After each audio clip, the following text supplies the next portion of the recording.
हर हर महादेव। नाग पंचमी की पौराणिक कथाएं इस प्रकार से हैं। एक राजा के 7 पुत्र थे। उन सब के विवाह हो चुके थे। उनमें से 6 पुत्रों के संतान भी हो चुकी थी। सबसे छोटे पुत्र के अब तक कोई संतान नहीं हुई थी। जिठानियां बांझ कहकर बहुत ताने देती थी। एक तो संतान न होने का दुख, उस पर सास, ननंद, जिठानी आदि के ताने उसको और भी दुखी करने लगे। इससे व्याकुल होकर वे बेचारी रोने लगती। उसका पति समझाता, संतान होना या ना होना भाग्य के अधीन है, फिर तू क्यों दुखी होती है। वे कहती है सुनते हो, सब लोग बांझ कह कर मेरी नाक में दम किए रहते हैं। पति बोला, दुनिया बकती है, बकने दो, मैं तो कुछ नहीं कहता, तू मेरी ओर ध्यान दे, दुख छोड़कर प्रसन्न रह।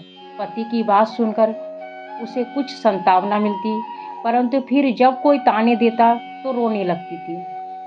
इस प्रकार एक दिन नाग पंचमी आ गई। चौथ की रात को उसे स्वप्न में 5 नाग दिखाई दिए। उनमें से एक ने कहा, अरे पुत्री, कल नाग पंचमी है, तू अगर हमारा पूजन करे तो तुझे पुत्र रत्न की प्राप्ति हो सकती है। ये सुनकर वे उठ बैठी और पति को जगाकर स्वप्न का हाल सुनाया। पति ने कहा, ये कौन सी बड़ी बात है। 5 नाग अगर दिखाई दिए हैं तो 5 की आकृति बनाकर उसका पूजन कर देना। नाग लोग ठंडा भोजन ग्रहण करते हैं, इसलिए उन्हें कच्चे दूध से प्रसन्न करना। दूसरे दिन उसने ठीक वैसा ही किया। नागों के पूजन से उसे 9 मास के बाद सुंदर पुत्र की प्राप्ति हुई। नाग पंचमी की दूसरी कथा इस प्रकार से है। किसी राज्य में एक किसान परिवार रहता था। किसान के 2 पुत्र व 1 पुत्री थी।